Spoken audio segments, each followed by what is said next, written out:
પ્રધાનમંત્રી નરેન્દ્ર મોદીએ બિહારને 13,000 કરોડના વીજ, સડક અને શહેરી વિકાસ કાર્યોની આપી ભેટ. બક્સર થર્મલ પ્લાન્ટ સહિત ઓન્ટા સિમરિયા પુલનું કર્યું લોકાર્પણ.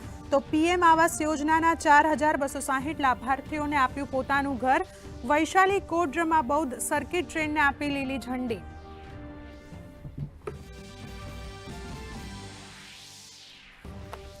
બિહારના ગયામાં પીએમ મોદીનું સંબોધન. પહલગામ હુમલાનો બદલો લેવાના સંકલ્પનો કર્યો ઉલ્લેખ. કહ્યું, આ ધરતી પરથી લીધેલો સંકલ્પ થયો સાકાર. વિપક્ષ પર કર્યા આકરા પ્રહાર. કહ્યું, લાલટેનના રાજમાં બિહાર અંધકારમાં ધકેલાયું.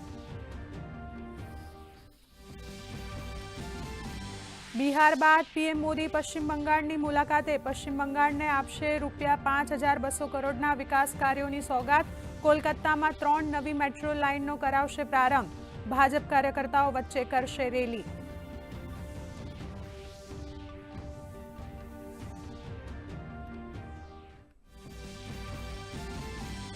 સુપ્રીમ કોર્ટમાં રખડતા શ્વાન અંગે સુનાવણી. તમામ રાજ્યોને બનાવ્યા પક્ષકાર. હડકાયા તથા કરડતા શ્વાનને નહીં કરાય મુક્ત.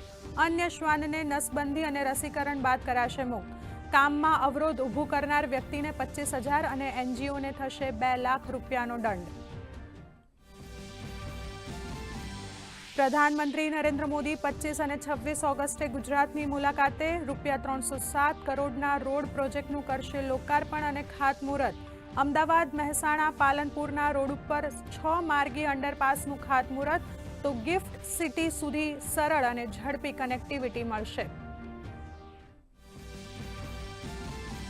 ગાંધીનગર રોજગાર મેળામાં રાઘવજી પટેલ ઉપસ્થિત. 400થી વધુ યુવાનોને મળશે રોજગારીની તક. કૃષિ મંત્રી રાઘવજી પટેલે કહ્યું, ભારે વરસાદથી અસરગ્રસ્ત જિલ્લાના ખેતીવાડી અધિકારીઓને પણ નુકસાનની વિગતો મેળવવા અપાઈ સૂચના.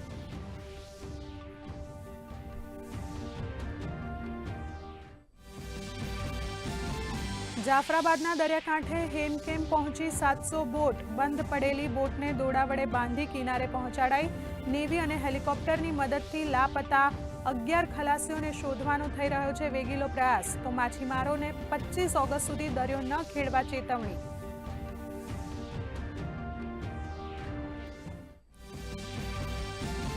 રાજ્યના છેલ્લા 24 કલાકમાં 212 તાલુકામાં વરસાદ. પારડીમાં સૌથી વધુ 4 ઇંચ. રાજ્યમાં અત્યાર સુધીનો સરેરાશ વરસાદ 74.24%. નર્મદા ડેમ 80% ભરાયો. હાલમાં 73 ડેમ હાઈ એલર્ટ ઉપર. આજે કચ્છ, સાબરકાંઠા, અરવલ્લી, મહીસાગરમાં ઓરેન્જ એલર્ટ. જીએસટીમાં મોટા ફેરફારની શક્યતા. જીએસટી કાઉન્સિલના મંત્રી સમૂહે 5% તથા 18%ના 2 સ્લેબના પ્રસ્તાવને આપી મંજૂરી. અંતિમ નિર્ણય આગામી મહિને મળનારી મંત્રી પરિષદની બેઠકમાં લેવાશે.